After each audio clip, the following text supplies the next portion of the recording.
नमस्कार. महानगरपालिकेच्या महाराष्ट्राच्या निवडणुका संपलेल्या आहेत आणि अपेक्षेप्रमाणे भाजप जिंकून आलेलं आहे.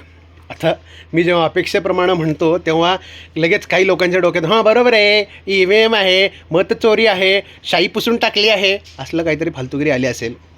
आणि म्हणूनच महापालिकेचे जे निकाल आहेत हे एक काय म्हणतात त्याला झांकी आहे. हे हर इलेक्शन अभी बाकी है, हे असंच होत राहणार आहे.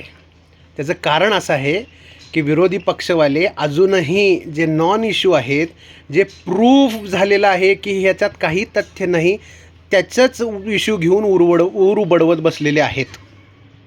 म्हणजे मतचोरी करून झाली, EVM परत एकदा EVM तुम्ही जिंकता तिथं चांगलं असतं, लगेच EVM जिथं तुम्ही हरला तिथं खराब असतं.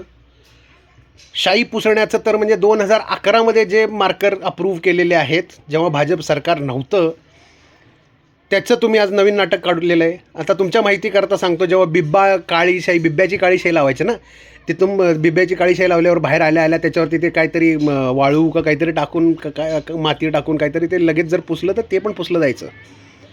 ठीक आहे. परमनंट टॅटू नाही येतो, नाहीतर मग टॅटू आर्टिस्ट बसवायला लागतील प्रत्येक पोल बूथवरती की टॅटू. पण मग टॅटू जर झाला तर पुढच्या इलेक्शनला काय, नाही का?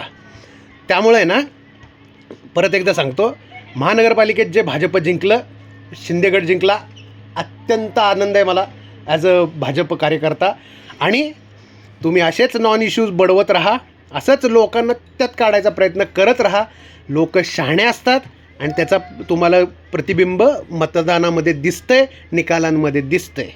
ठीक आहे.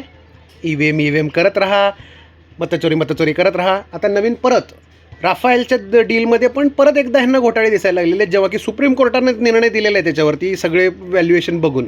पण नाही, आम्हाला लोकांना येड्यातच काढायचा प्रयत्न करायचा आहे. लोक येडे नाहीत हे ज्या दिवशी तुम्हाला समजेल त्या दिवशी तुम्हाला काहीतरी प्रोग्रेस करायला मिळेल, चान्स मिळेल. बाकी BJP जिंदाबाद.